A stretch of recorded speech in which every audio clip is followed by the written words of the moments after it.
tardes.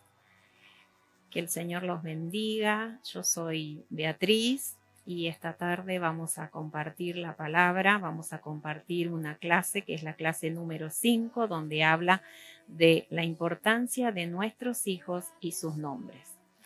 Vamos a hacer una oración antes de comenzar, a compartir esta palabra.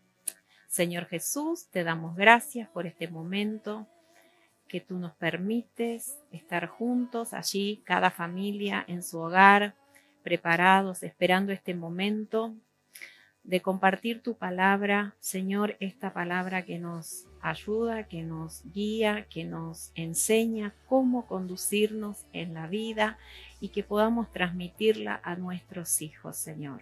Padre, te pido que tu Espíritu Santo esté guiando, Señor, y que seas tú el que estés hablando a través de mi vida en este momento. Padre, te doy gracias por todo, en el nombre de Jesús. Amén y amén. Como les decía, habla de la importancia de nuestros hijos. Y vamos a introducirnos en el Antiguo Testamento, donde nos cuenta de cómo eran las familias en aquel entonces. Eran familias grandes, donde incluía a un grupo donde participaban de esa familia, grupos de familiares, primos, tíos, siervos, personas que trabajaban en el hogar. Era como un clan. Y esas familias se llamaban familias extendidas y el jefe de la familia era el padre y la cabeza del grupo. Todos trabajaban en unidad para que esa familia se mantenga y mantenga los principios, ¿sí? Y vamos a leer la palabra de Dios en Éxodo 20:12 y dice: este mandamiento del Señor dice: honra a tu padre y a tu madre, para que tus días se alarguen en la tierra que Jehová Dios te da. Y acá vemos la importancia de la honra, del respeto, de la obediencia a los padres, ¿sí?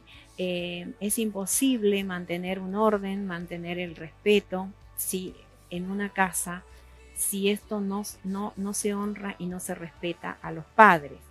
Por eso es tan importante, y en las familias antiguas, en la antigüedad, esto se tenía como en gran estima.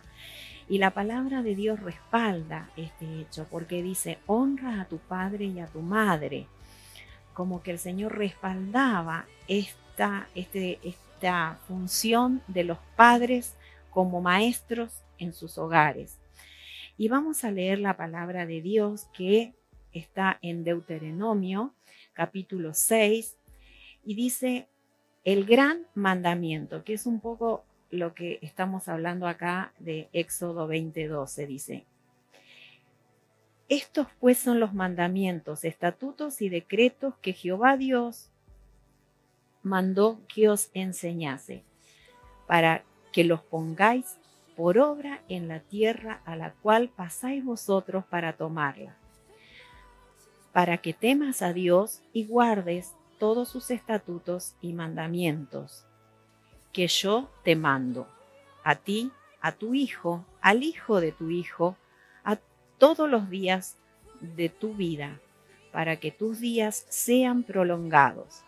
Oye, pues, oh Israel, y cuida de ponerlos por obra, para que te vaya bien en la tierra que fluye leche y miel, y os multipliquéis, como te ha dicho Jehová, el Dios de tus padres.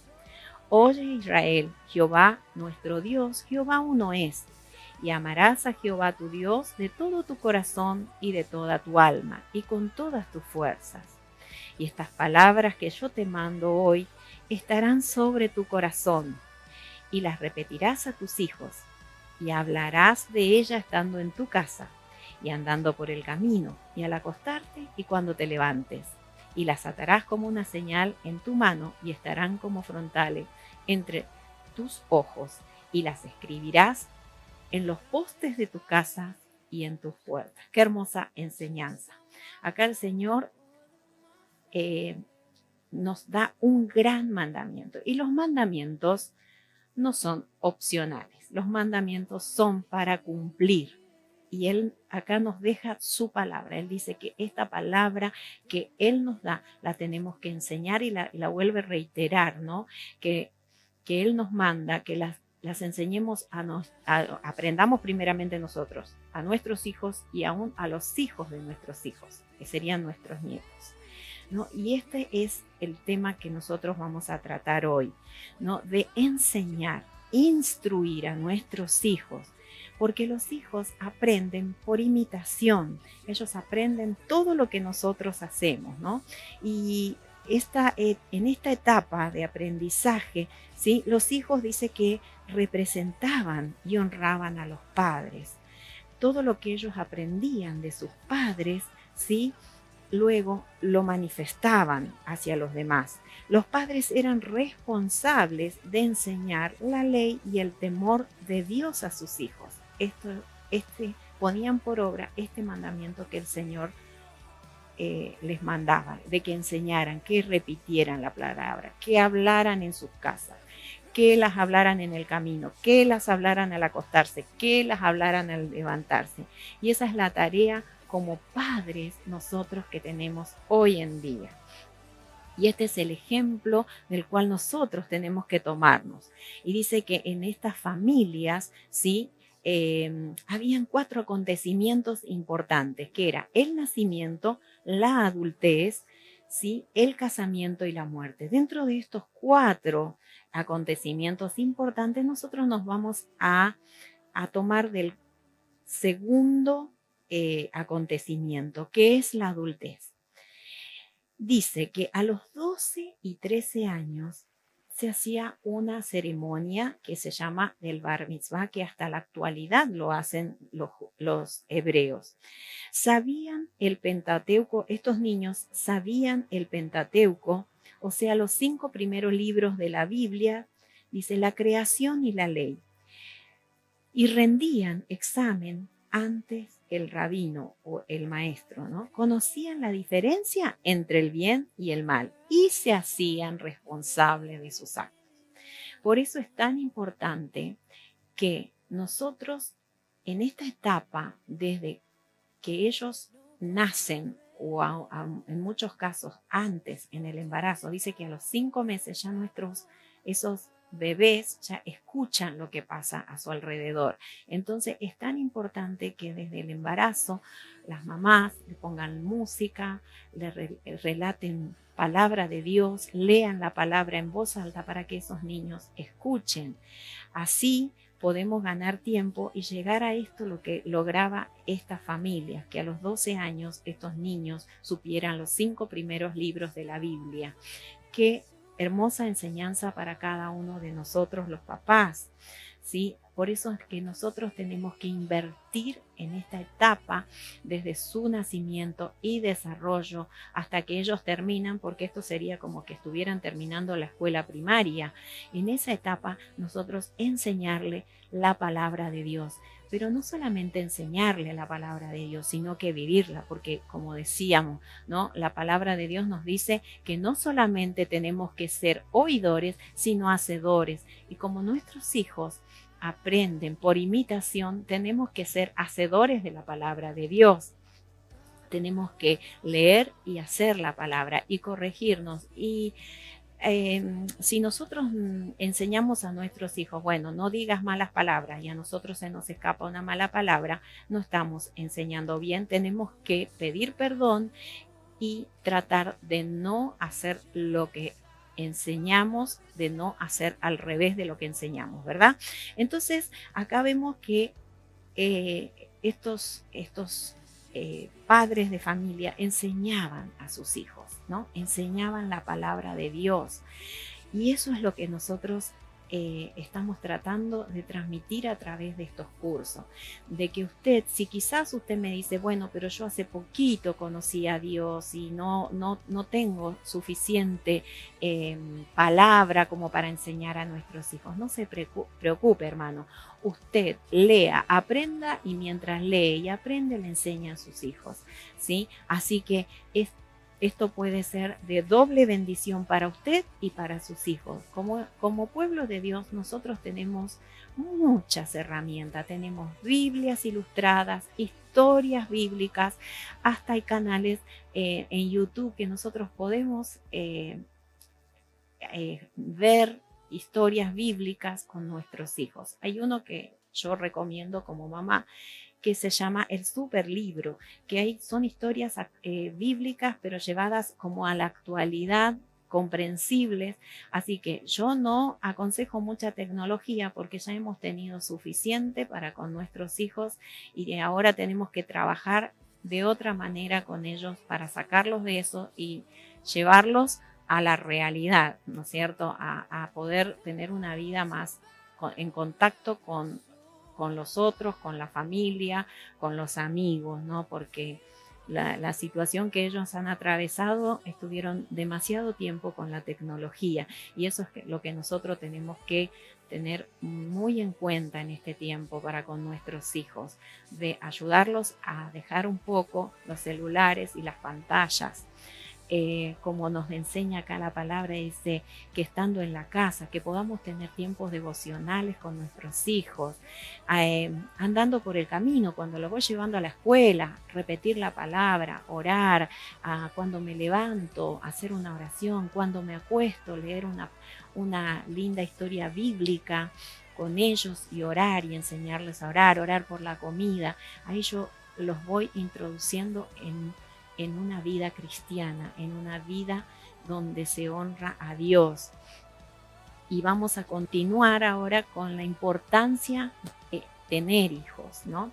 Dice que toda la familia, tanto la familia, como los hijos son idea de Dios.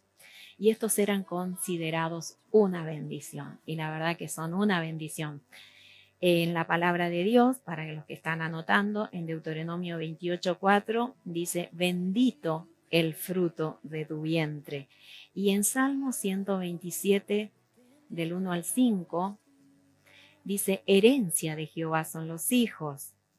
Y también tenemos en Génesis 27:3, dice que habla de una aljaba, que es un lugar como un recipiente donde se ponían las flechas, ¿no? Así es la bendición de Dios cuando en la juventud tenemos hijos y muchos hijos, ¿no? Y la esterilidad, dice, era considerada como una maldición por dos motivos, porque equivalía a la extinción de la familia y porque todos esperaban que de su descendencia naciera el Salvador prometido, ¿no? Y en Génesis 31 habla de una mujer que se llamaba Raquel, ¿no? Que no podía concebir y ella le pedía a Dios hijos y decía, uno de sus dichos era, dame hijos o me muero.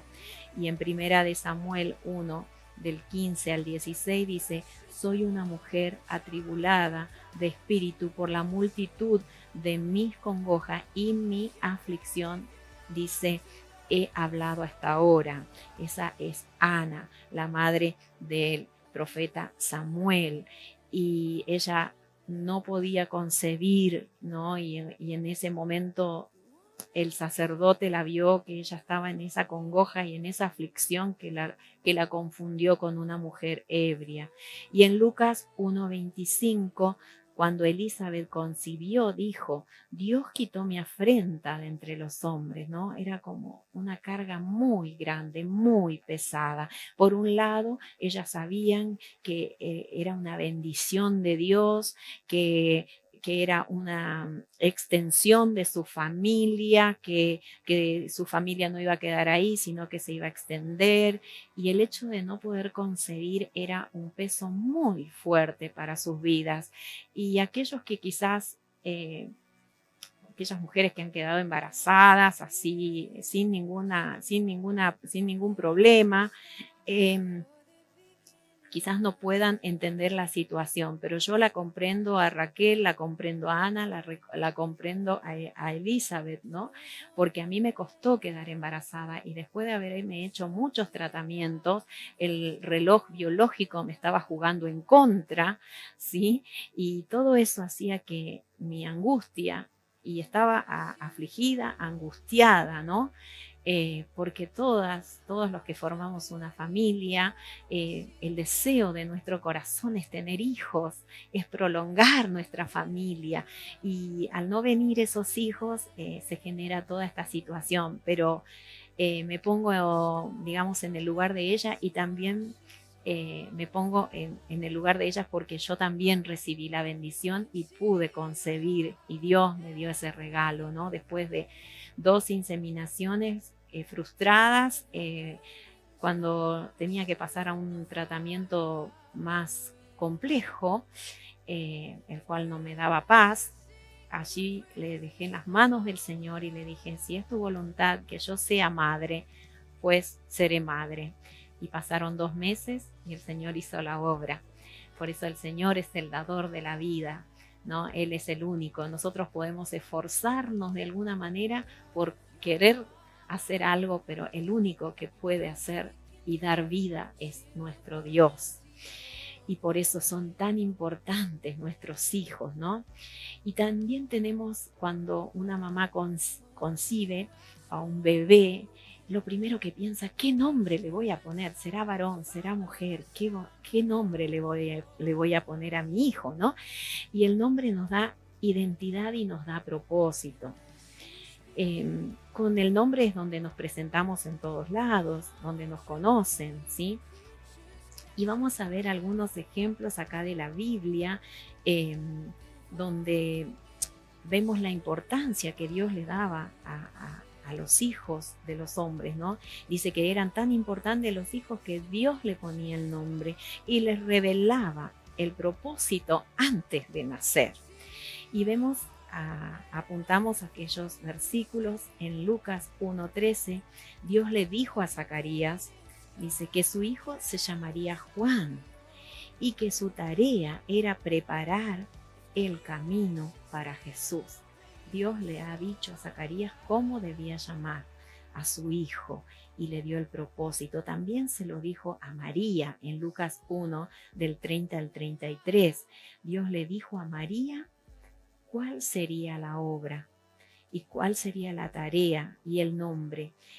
Y este nombre sería Jesús y la obra sería el Salvador.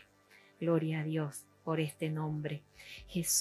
En Génesis 17, capítulo 17, versículo 19, Dios le dice también a Abraham que tendría un hijo y que se llamaría Isaac, que significa risa, y en él confirmaría el pacto. Y dice, tan importantes son los nombres que muchas veces, dice, se lo llamaba hijo de, ¿sí? Conocido como hijo de, o Dios mismo le cambiaba el nombre para recordarles lo que Dios esperaba de ellos. Ante una intervención divina, el nombre de estas personas ha sido cambiado. Y por ejemplo, uno de sus ejemplos muy conocidos es Jacob, que su significado original era engañador, pero ante la intervención divina, ante la intervención de Dios, ¿sí? Él le dio el propósito y le puso por nombre Israel, que significa príncipe de Dios. Y es una nación que conserva todavía el nombre, ¿no? La nación de Israel. Y el otro ejemplo que pongo es Simón, que significa junco. Jesucristo le dijo a Simón que no se llamaría más Simón, sino que se llamaría Pedro, que significa roca, ¿sí? Y le dijo que sobre el cual edificaría su iglesia, ¿no?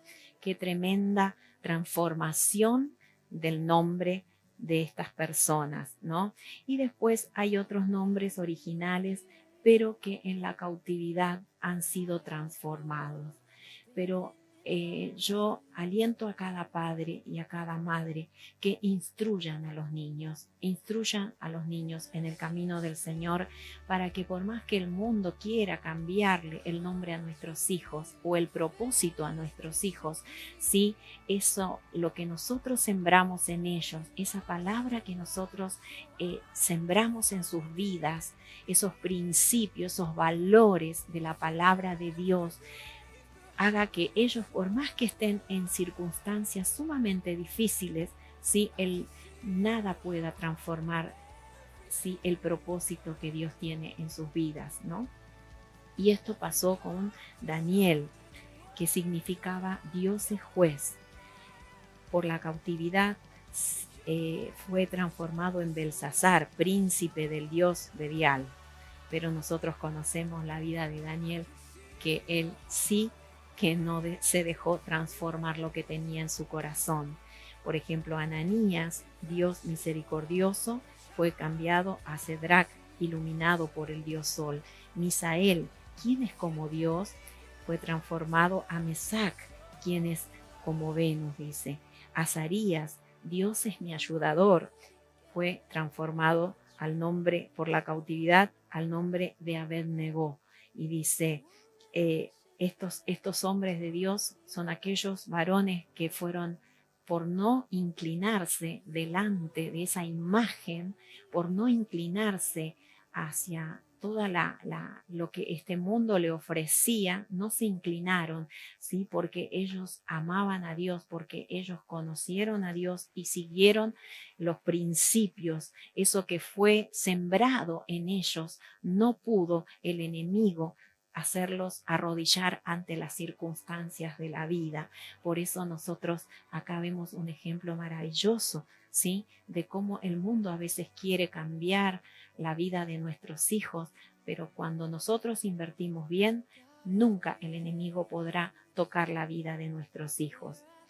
Así que, ¿cómo afecta, dice el nombre, la vida de nuestros hijos? Y dice en Proverbios 22:1, dice, de más estima es el buen nombre que las muchas riquezas, y la buena fama más que la plata y el oro.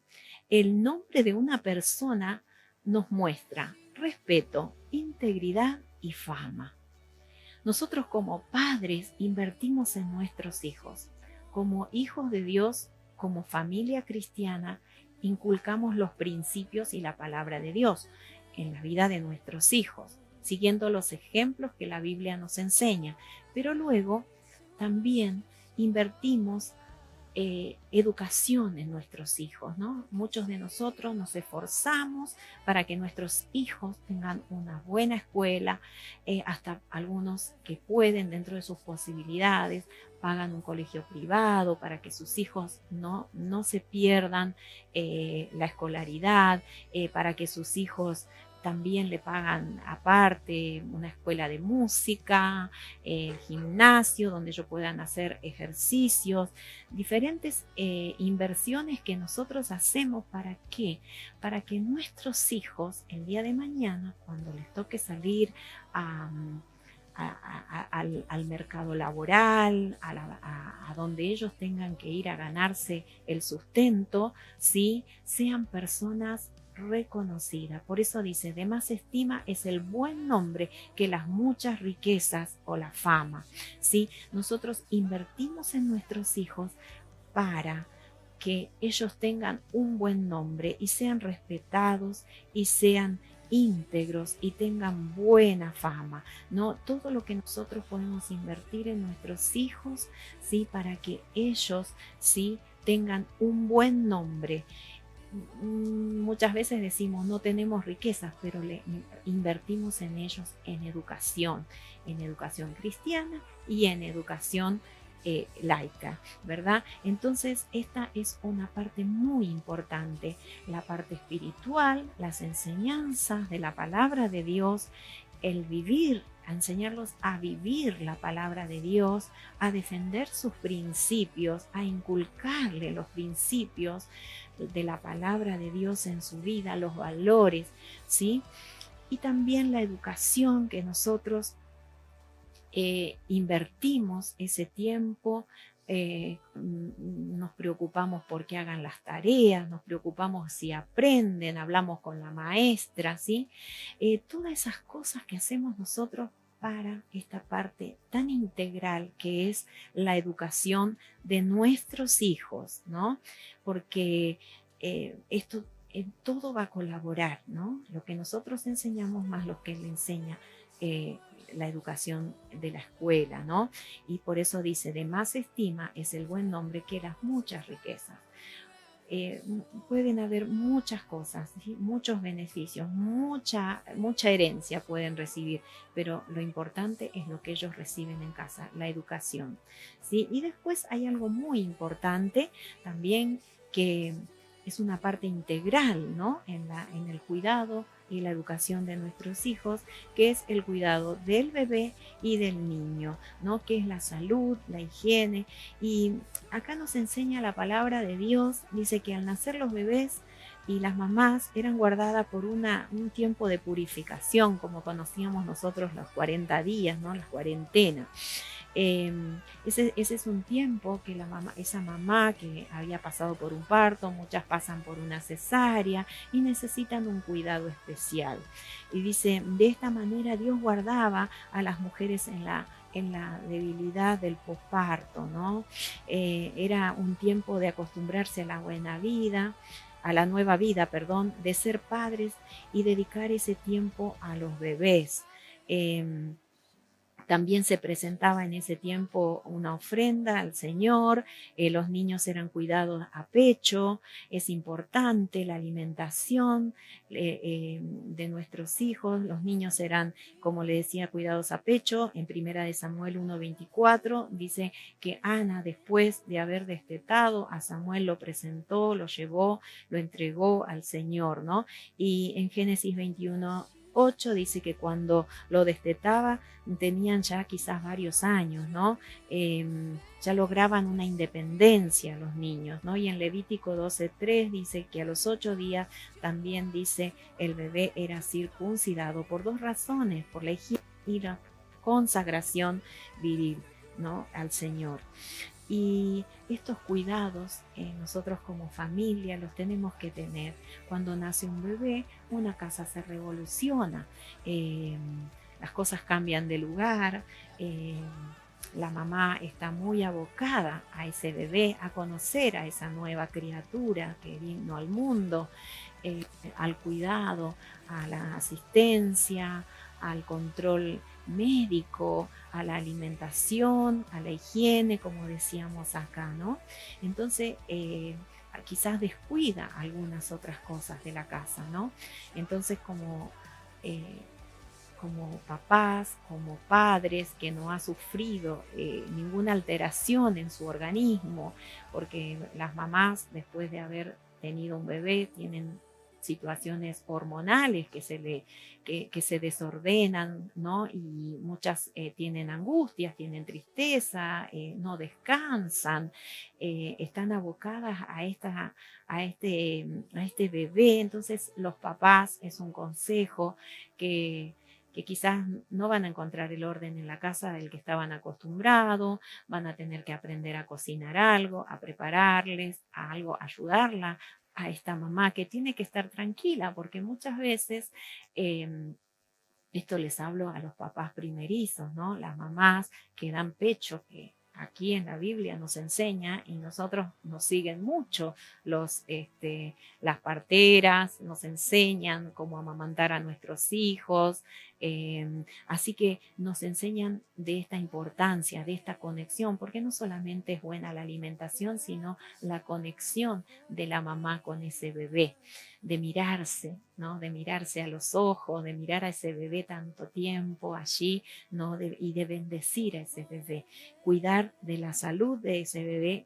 Qué importante es la alimentación. Y en esto también quería dar un consejo a aquellos que ya están más grandes, ya que los niños se alimentan de manera independiente, que tengamos una buena alimentación. Eso también va a depender luego que los niños tengan un buen desarrollo intelectual, que ustedes esfuércense dentro de sus posibilidades en una dieta variada, que le demos una buena alimentación a nuestros hijos, que le demos el cuidado de que estos niños duerman lo suficiente, que no tengan descontroles horarios, ¿sí? Todas esas cosas influyen en el desarrollo, no solamente físico, sino intelectual y moral de nuestros niños. Así que hagamos ese esfuerzo, ¿no? Y para terminar, quiero leer la palabra de Dios en el Salmo 128. Dice: bienaventurado todo aquel que teme a Jehová y que anda en sus caminos. somos bienaventurados. Los que hemos elegido el camino del Señor somos personas bienaventuradas. Y dice, cuando comieres el trabajo de tus manos, bienaventurado será y te irá bien. Qué bueno es que nuestros hijos nos vean trabajar. Qué bueno que nuestros hijos vean que nosotros nos ganamos el sustento, porque ellos van a hacer lo mismo. Dice, tu mujer será como vid que lleva fruto a los lados de su casa, y tus hijos como plantas de olivo alrededor de tu casa. He aquí, así será bendecido el hombre que teme a Dios. Bendígale a Dios desde Sión, y veas el bien de Jerusalén todos los días de tu vida, y veas a los hijos de tus hijos. Paz sea sobre Israel. Paz sea sobre tu Israel. Sí, dice, este salmo se compara a los hijos como planta de olivos. Dice que al igual que la vid y la palmera y la higuera, el olivo forma parte de los 4 árboles más preciados para los hijos de Dios. Los hijos deben ser importantes para nosotros, y a lo largo de la Biblia los encontramos en forma simbólica para enseñarnos lecciones espirituales para enriquecer nuestras vidas. El olivo era uno de los árboles más valiosos de la época. Es un árbol que crece lentamente, pero dura siglos si es cuidado, ¿no? Y su tronco es grueso, mucoso, retorcido. De él se desprenden numerosas ramas, y de sus raíces nacen retoños alrededor del tronco, ¿no? Es como que está en un entorno de brotes, ¿no? Y de ahí la comparación del olivo con el hombre rodeado de su familia. Este árbol es el rey de los árboles. Su aceite es emblema de soberanía, símbolo del Espíritu Santo. Sus hojas son señal de paz y amistad hasta hoy. Qué bueno, ¿no? Que seamos conocidos como personas de paz y seamos amigos. El olivo, dice, para que rinda beneficios a sus dueños debe ser cultivado. Hay 2 tipos de olivo: el olivo verdadero, que es el cultivado, y el olivo silvestre, que es descuidado, que da un fruto pequeño, no tiene valor. Pero el olivo cultivado es el olivo, sí, que fue injertado, y este produce un fruto, muy buen fruto, ¿sí? Y la Biblia nos enseña, ¿sí? Y nos dice que desde el vientre de nuestra madre, en Salmo 139, ¿sí? Del 13 al 16, dice que Él nos formó con planes y propósitos. Y dice que los padres son responsables de encaminar a los niños en los planes de Dios. Y sus obras, o sea, nosotros, somos formidables y maravillosos. ¿Pensamos así de nuestros hijos? Ellos son formidables y maravillosos para nosotros. Así que en esta clase hemos aprendido el valor de nuestros hijos. Y en la clase siguiente vamos a seguir cultivando estos olivos, ¿no? ¿Para qué? Para que ellos honren a Dios, para que se transformen en bendición para nosotros, para los padres, y se transformen en bendición para su generación, como el olivo era para el pueblo de Dios. Qué maravillosa palabra.